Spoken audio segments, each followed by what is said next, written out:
बिस्मिल्लाहिर्रहमानिर्रहीम। मेरे तमाम पाकिस्तान के सुनने वाले साथियों दोस्तों, साडे नाल बहुत जुल्म और ज्यादती हो रही है। मेरी फैक्ट्री को तबाह बर्बाद कर दिता ने 8 महीने तो। मेरे बिजनेस को उन्होंने सील कर दिता है। मेरी कोठी तो मेरे चौकीदार तक उठा के लै गए ने। मेरी फैक्ट्री तो मेरे सारे मुलाजमान चुक के लै गए ने। मेरे गेट से अपना जिहड़े चौकीदार सन उन्होंने भी लै गए ने। सानू खदशा है कि सानू को बहुत बड़ा नुकसान पहुँचाएंगे। असी अगे घरों बकार होए हैं।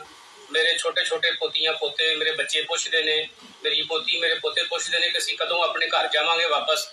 और साडा कसूर की है कि असी अपना इन्हों, मेरा बेटा मुबीन आरिफ जट NA-78 MNA तक वोट नहीं दे रहा इस वास्ते, लेकिन साडे नाल इंतहा हो गई है जुल्म और ज्यादती दी। और मैं तमाम मैं रिकॉर्ड करा रहा, मैं इन्हां दा नाम लैके कि जिहड़े जिहड़े मैनू अदारे तंग कर रहे ने और जिहड़े अफसरान तंग कर रहे ने, मैं इन्हां दी रिकॉर्डिंग पहले मैं कर दी है। ये मैं पैगाम जिहड़ा वो पूरे पाकिस्तान च पूरी दुनिया च दे रहा। और मैं इन्ना तंग आ चुका कि मैं अपने आप से पेट्रोल सुट के अग ला देंगा और मैं अपनी फैक्ट्री भी जला देंगा। और वीडियो रिकॉर्ड में पहले करा देता है, मैं अपना सारा कुछ साड़ देंगा। लेकिन ये जानन ते पाकिस्तान जाने और दुनिया जाने जो जुल्म और ज्यादती इन्होंने मेरे ना कर दी है।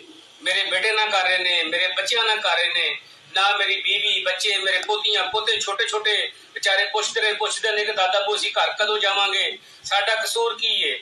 लेकिन मैं दस चुका वहां, मौका आया तो मैं सारा कुछ इन्हां दे नाम जिहड़े ने दस देंगा। इन्हां दे और इन्हां दे अफसरां दे मैं अपना दस दिते ने। मैं रिकॉर्ड करा चुके हैं वीडियो। इस काम होने तो पहले मैं इन्ना तंग आ गया कि मैं अपने उत्ते पेट्रोल सुट के अग ला देंगा और मैं अपनी फैक्ट्री भी साड़ देंगा और मैं आप भी अपना सड़ जाऊंगा। अगर इन्होंने मेरे नाल जिन्नी ज्यादती की है, महकमा पुलिस महकमा दूसरे जिन्हें भी महकमात है ने मेरे नाल बहुत ज्यादती और जुल्म कर रहे ने और सानू जुल्म का निशाना बना रहे ने। और साडे वास्ते इन्होंने दुनिया जिहड़ी है बहुत तंग कर दी है और असी बहुत परेशान हाँ। और मेहरबानी करके साडा तहफ़्फ़ुज़ किया जाए। ये जी तहरीक इंसाफ के गुजरांवाला से हैं जी मुबीन आरिफ जट। ये उनके वालिद साहब हैं जिनकी आपने रिकॉर्डिंग सुनी है। और इनके जो बेटा है तो उसको कहा जा रहा है कि आईनी तरमीम जो हो रही है तो उसके लिए आप वोट दें, नहीं तो आपको मार दिया जाएगा। इनकी फैक्ट्री जला दी गई है, इनके जितने कारोबार हैं सबको तबाह कर दिया गया है।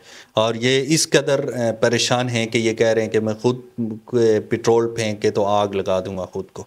और इनके जो छोटे छोटे बच्चे हैं, जो मुबीन आरिफ के जो बच्चे हैं, तो वो इनसे बार बार पूछ रहे हैं कि हम अपने घर कब जाएंगे। ये अपने घर में भी नहीं रह रहे, इस कदर जुल्म किया जा रहा है।